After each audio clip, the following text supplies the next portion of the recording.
On December 22, 2023, at LaFesta restaurant, what seemed like a typical lunch turned into a series of events that were both humorous and thought-provoking. A father and his young son stopped by for lunch after a Christmas shopping trip. However, instead of bringing holiday cheer, the lunch turned into a satirical drama as the father, clearly intoxicated, staggered with every step. Concerned for the child's safety, the restaurant staff intervened and called the police. From there, a humorous yet meaningful story about responsibility and poor decision-making unfolded. It was supposed to be a simple father-son outing, a quick lunch during a break from Christmas shopping.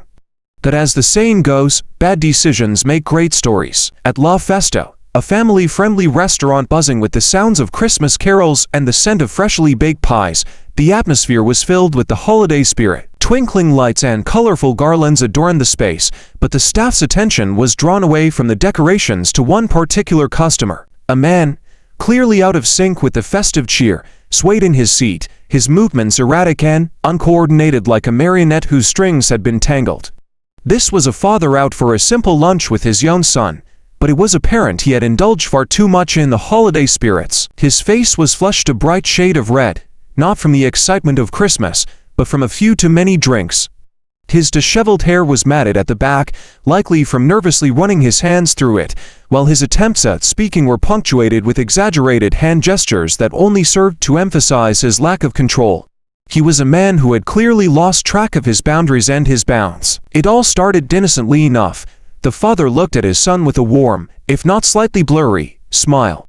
"Come on, buddy, let's head to the restroom," he slurred, trying to sound reassuring but only succeeding in making his words more garbled than comforting. He gripped the edge of the table as though it were a lifeline, using it to steady himself. His son, innocent and trusting, stood up and followed, his eyes wide with confusion, unsure of what was happening to the person who was supposed to guide him. As they began the short walk toward the bathroom, it quickly became apparent that this father was not in any shape to be leading anyone anywhere. His feet moved in unpredictable directions, like a man who had forgotten the basic art of walking. Each step seemed to send him veering toward a different table, and his arms flailed with each misstep, narrowly missing a waiter carrying a tray of drinks. At one point, he tripped over a chair leg, his foot snagging on it as he lurched forward, catching himself only at the last second with an awkward, high-pitched laugh that rang through the quiet restaurant. The sound, part chuckle, part sob, caught the attention of nearby diners. Meanwhile, his son stood frozen, unsure of whether to laugh, cry, or run for safety. His tiny hands clutched the sleeves of his father's jacket, as if trying to steady him, even though he was no more stable than the man himself. His gaze shifted from his father to the concerned waitstaff and back again, his innocent face a mirror of confusion and slight concern. The staff, noticing the unfolding spectacle, exchanged uneasy glances. They'd seen a lot over the years an overzealous holiday shopper here, a family squabble there, but this was a first. And as the father and son continued their perilous journey to the restroom, it was clear that the situation was no longer just a comedy of errors, it was a serious cause for concern. The restaurant manager stepped in, her instincts kicking in, as she swiftly moved toward the father and son. "Let's get him some help," she murmured, making a mental note to call the authorities. The situation, which had started as a confusing, albeit humorous, display of parental clumsiness, had quickly escalated into something far more concerning. And in the midst of it all, the little boy remained a silent witness to his father's slip from holiday cheer to holiday despair. The situation became too much for the staff to ignore, and the man leaned too heavily on a nearby table, causing a glass of soda to tip and spill onto an unsuspecting diner. Apologies were mumbled, but the slurring and swaying continued unabated. The manager, a sharp-eyed woman with years of experience handling unruly customers, quickly assessed the scene. Swooping in like a hawk protecting its nest, she gently guided the child away from the commotion. "Come with me, sweetheart. Let's get you something to drink while your dad sorts himself out," she said, offering the boy a reassuring smile. The father, now trying to steady himself by gripping a chair, looked confused as the manager led his son toward the safety of the back office. "Hey, were you talking, my kid?" he called out, but his words lacked authority, drowned in slurred syllables and uncoordinated gestures. The manager didn't respond, instead signaling another staff member to quietly call the authorities. Minutes later, two officers entered the restaurant, their sharp uniforms a stark contrast to the father's rumpled appearance. They immediately spotted him, hunched over a table, muttering something incomprehensible, with one hand gesturing vaguely toward the direction his son had been taken. His attempts to act composed were thwarted by his uncooperative legs, which wobbled beneath him like a baby deer attempting its first steps. "Sir, we're here to check on you and your son," one officer said calmly, stepping forward. The father looked up, his glassy eyes attempting to focus. "I'm fine. Totally fine," he insisted, though the exaggerated sway in his posture said otherwise. "How are you planning to get home today?" the second officer asked, her tone gentle but firm. The man blinked, as if trying to process the question through a fog. "You ate Uber?" "Yeah. I'll call an Uber," he declared, patting his pockets for a phone that wasn't there. Spoiler: no Uber driver was coming to rescue him from this mess. The officers exchanged a knowing glance. "All right, let's talk outside," one of them suggested, motioning toward the door. But before moving, they caught a strong whiff of alcohol emanating from the manner blend of bad decisions and whatever cheap whiskey he'd consumed. As the father stumbled toward the door, he tried to muster some dignity. "Look, I'm a good dad," he insisted, his words slurring together. But the officers knew better. This wasn't about judgment, it was about ensuring the safety of the child, who was now sipping a soda in the back room, blissfully unaware of the growing commotion in the dining area. The interrogation was about to begin, but the father's stumbles and excuses made it clear.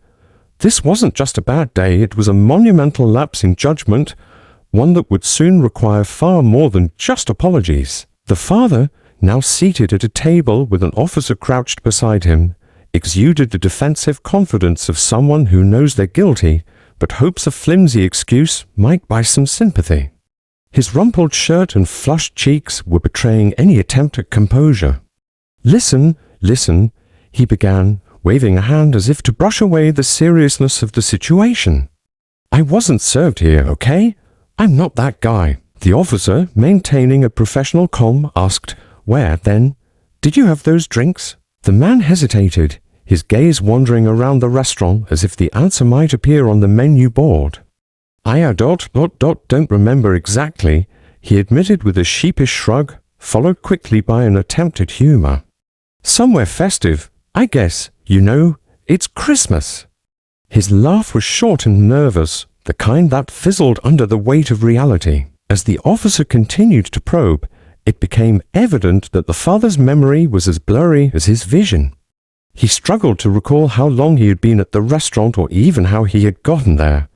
Couple of hours, maybe? "Look, I was Christmas shopping, trying to do something nice for the kid," he explained, as though a seasonal excuse might mitigate his predicament. Yet, even through his foggy reasoning, a moment of clarity broke through. He leaned forward, elbows on the table, and sighed heavily. Okay. "Maybe this isn't my finest hour as a dad," he admitted, his voice softening. For a fleeting second, his expression revealed a mix of guilt and shame, a brief acknowledgement of the mess he'd made of the afternoon. The officers, seizing the opportunity to steer the conversation toward a solution, suggested the obvious next step: contacting the boy's mother. "We need to get someone here who can safely take care of your son," one officer said firmly. "Nope, not happening," the father replied quickly, crossing his arms in a display of resistance. His body language shifted from cooperative to defensive, like a raccoon cornered in a dumpster. "She lives all the way in Daytona, and trust me, she's not coming here.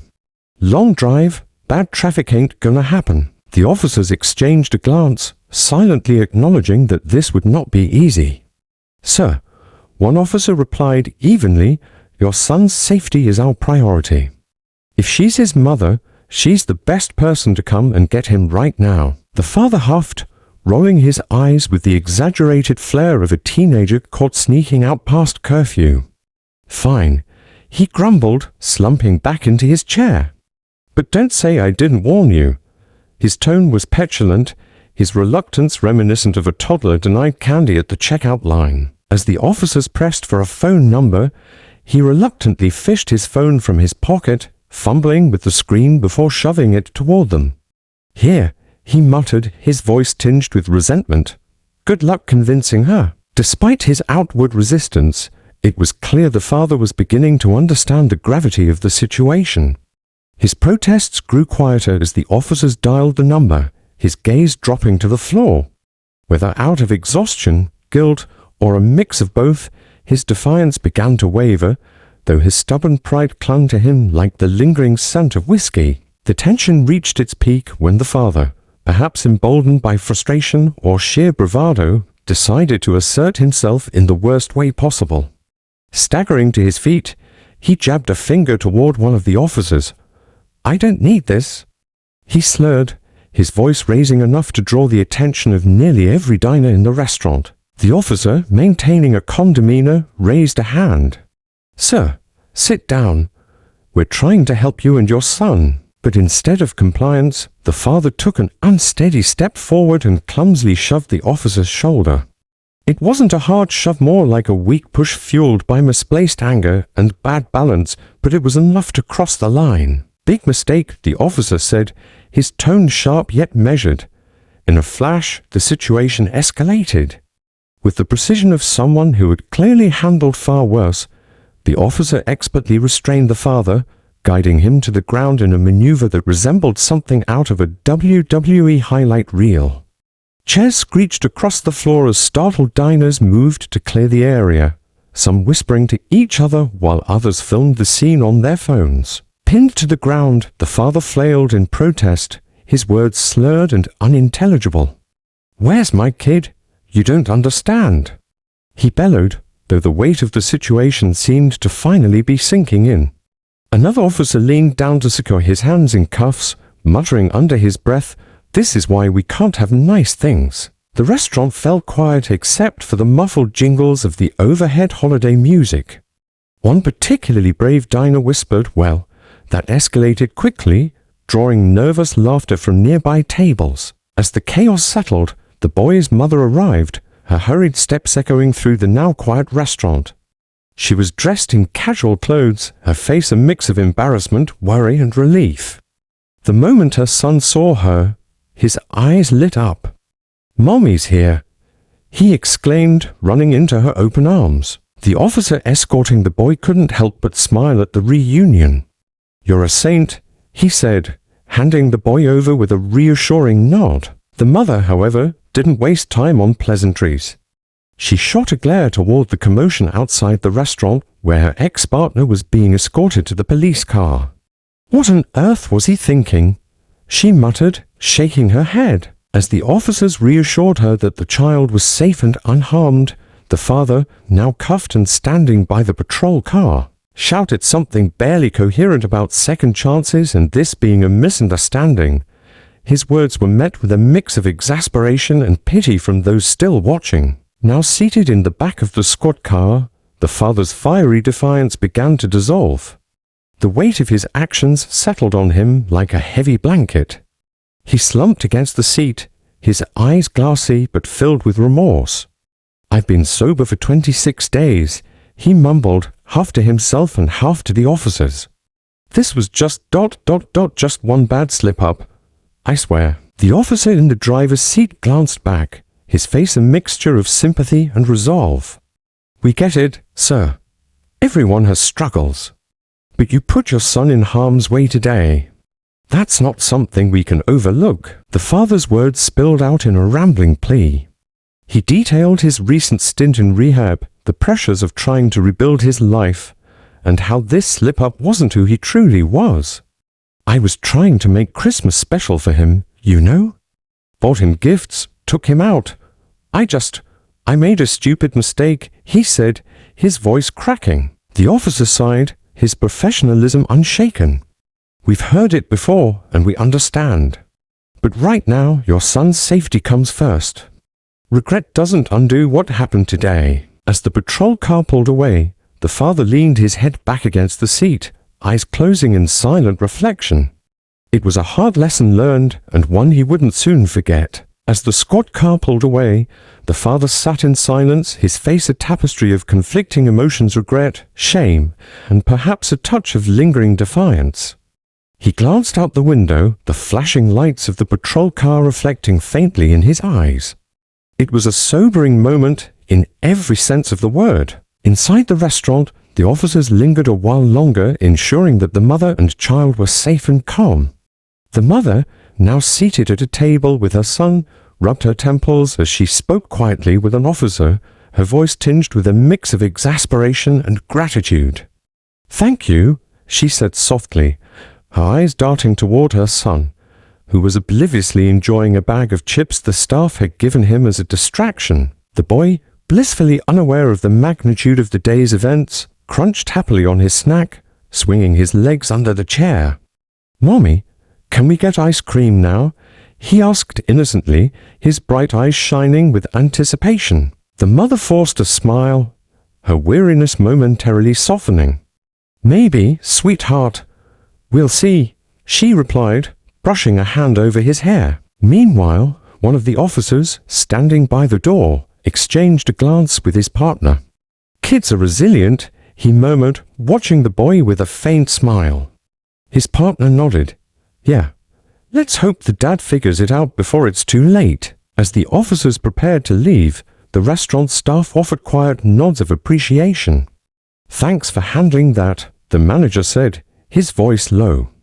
"Never thought I'd have to deal with something like this during lunch rush. Parenting is one of life's most demanding journeys, a marathon that tests patience, endurance, and decision-making every step of the way. It's messy, exhausting, and often unpredictable, requiring parents to navigate challenges with care and composure. But attempting to parent while intoxicated? That's not just a misstep, it's a shortcut to disaster. Today's events serve as a powerful reminder that the small choices we make as parents can have far-reaching consequences. Responsible parenting isn't about grand gestures or picture-perfect moments. It's about showing up for your child, ready and capable to provide the care they need. Sometimes, the best decision you can make isn't flashy or dramatic. Sometimes, it's as simple as ordering coffee instead of a cocktail at lunch, because when your child is counting on you, every decision matters. The incident at LaFesta is not just a story about a lunch gone wrong, but also a powerful wake-up call about the responsibility of parenthood. The father's mistake not only put himself in danger, but also placed his son in a precarious situation.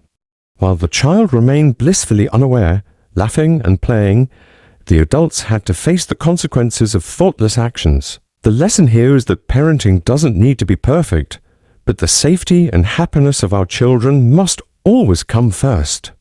Sometimes making simple yet wise decisions, like choosing to skip a drink to keep a clear mind, can make a significant difference.